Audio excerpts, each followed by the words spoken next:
Spider-Man Remastered is set to launch on the 12th of August for PC, and it looks amazing.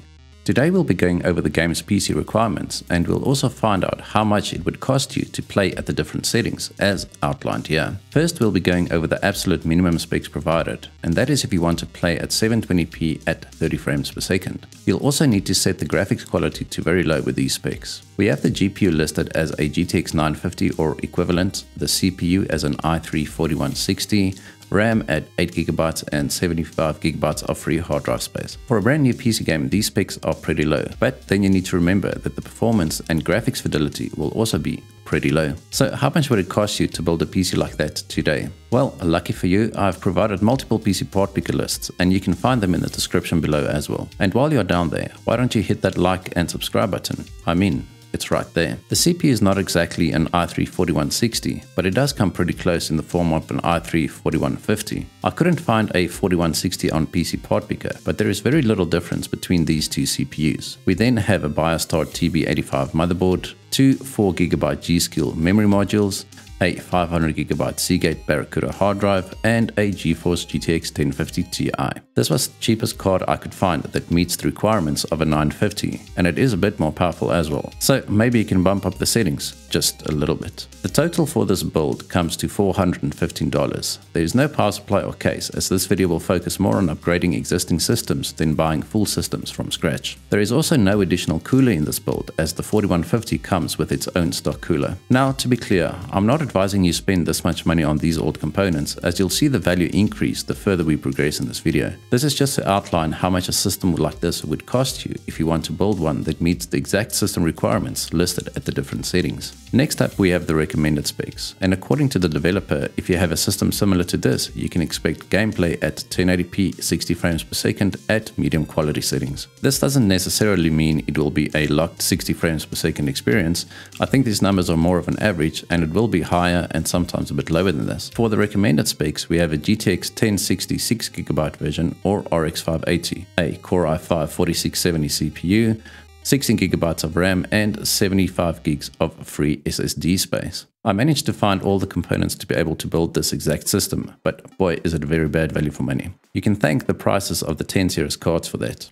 I looked around and you can get a 2060 for cheaper, but we have a specific blueprint to follow, and that is what I'm doing here. We have an i5 4670 as recommended at an eye-watering $180. We once again have a BioStar TB85 motherboard. We have two 8GB sticks of silicon power RAM for dual channel operation, of course, a PNY 500GB solid state drive, and an EVGA GTX 1060 at $420, bringing our total to $800. As mentioned before, you can get much better components at much lower prices. So once again, this is definitely not a build I would recommend. In fact, I would strongly advise against spending this much money on a system like this, for obvious reasons. Then for very high settings and a 4K 60fps experience, the specs are listed as an NVIDIA 3070 or 6800 XT, Core i5 11400 or Ryzen 5 3600, 16GB of RAM, and again 75GB of free space on your SSD. Not sure why exactly it lists a 3070 or an RX 6800 XT, as the 6800 XT is quite a bit faster than the 3070 except in ray tracing, but for this tier we haven't even enabled ray tracing as yet. Needless to say, I have opted for the 3070 in my PC PartPicker list, as it is quite a bit cheaper than the 6800 XT. So here we have an i5 11400F at $150, already cheaper than the 4670 CPU from the previous tier. We have an ASRock H510 motherboard because the CPU is not a K SKU, so no need for overclocking capabilities on the motherboard. We have 16GB G.Skill memory, also in dual channel configuration, a 1TB SSD, and an RTX 3070 at $524. I opted for the 1TB SSD because you might want to install more than one game on there. I don't know. Maybe with the 1TB drive you can have both Spider-Man and Warzone installed, but that's pushing it. This whole system comes out at $866, so for $66 more you can get a much better system than with the recommended specs PC. Also with this system you'll be able to play more than just Spider-Man for quite a few years. You can even go for a 3060 to get to the same price as the previous system. See now why I said the previous builds were terrible value for money? Just to be clear, I know that the requirements aren't made available so that you should go out and build a PC with much older hardware. They are provided with these system specs so that people with older systems can see what performance they can expect. I just thought it would be a fun exercise to see how much these systems would differ in price.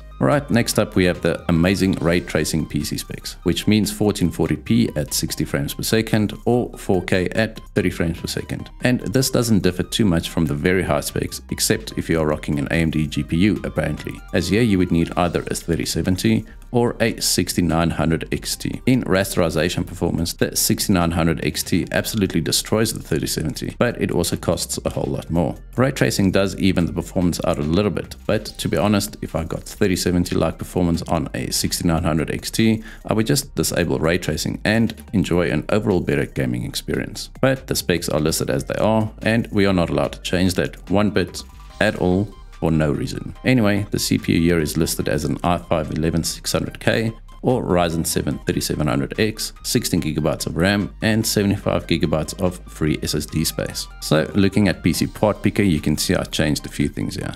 First, we have an additional cooler because the 11600K doesn't come with a stock cooler included. I've also gone with the Z590 Pro 4 from ASRock, as the CPU is now a K SKU, so we might as well utilize the overclocking capabilities. I've also changed the memory a bit to higher megatransfers per second and better latencies, and we still have our 1TB SSD and RTX 3070 from the previous build. This one comes out at about $980, which is about $110 more than the previous build, for very little performance increase in my opinion. Sure, we have an 11600K and some faster memory, but that's about it. In most games where your GPU is the bottleneck, you will see very little performance difference between these two CPUs, if at all. And I'm not entirely sure why you would need to change from an 11400 to 11600K just by enabling ray tracing. It puts even more load on the GPU, but maybe they have their reasons. Until official benchmarks are released, all we have to go by is this list, unfortunately. I've also created a list that includes the 6900 XT for you to see the price difference.